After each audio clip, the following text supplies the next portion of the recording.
Have you ever heard of the Dame Qui Boite? Probably not, but this is the story of Virginia Hall, the limping lady who made Nazis break a sweat. Trust me, you're gonna love this. Our story starts in Baltimore, Maryland, where Virginia Hall was born in 1906 into a wealthy family. She was smart and adventurous. Virginia dreamt of becoming a U.S. diplomat. There was just one tiny problem: back then, women were rarely taken seriously in those roles.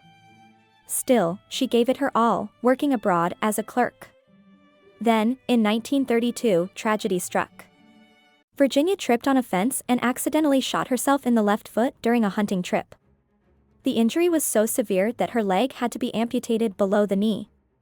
She nicknamed her wooden prosthetic Cuthbert because, well, why not give it a name? Now we're in the year 1940, World War II is raging, and Virginia is living in France when the Nazis roll in, like the party crashers they were. Most people would have packed up and left. Not Virginia. Nope, she stayed behind, joined the British Special Operations Executive, SOE, and started plotting how to make the Nazis' lives miserable.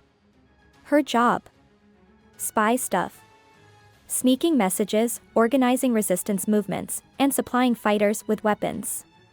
Basically, she became the ultimate anti-Nazi mastermind. Oh, and remember Cuthbert, her wooden leg? She carried out all this while walking with a limp. Nazis even called her the Limping Lady. Pretty rude of them, but hey, it just added to her legend. Now let me tell you about one of Virginia's boldest moves, her prison break. Nazi guards, barbed wire, and the Gestapo holding some of Virginia's fellow spies in a high-security prison in France. Most people would have said, too risky. But Virginia? Oh no, that wasn't her style. Virginia cooked up a genius plan. First, she disguised herself as a harmless elderly woman, hunched over, cane in hand, the works. She used her network of resistance fighters to gather intel about guard schedules, weak points, and escape routes. Every detail had to be perfect. Then, under cover of night, she orchestrated the whole operation. Fake IDs, check. Smuggled weapons, check. Bribes to grease the wheels, oh, definitely check. Her plan worked so flawlessly that the prisoners not only escaped, but vanished into the French countryside before the Nazis could figure out what hit them. The Gestapo was losing their minds. How did they escape? Who's behind this? Virginia, meanwhile, was already back to her next mission, probably sipping a cup of tea, cool as ever. Virginia was so good at her job that the Gestapo called her the most dangerous Allied spy. They even plastered her face on wanted posters across Europe. But guess what? They never caught her.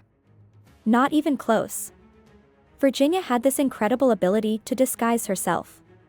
One day, she was a milkmaid, the next, she was an elderly woman with a cane. She even used makeup and bits of rubber to change her face.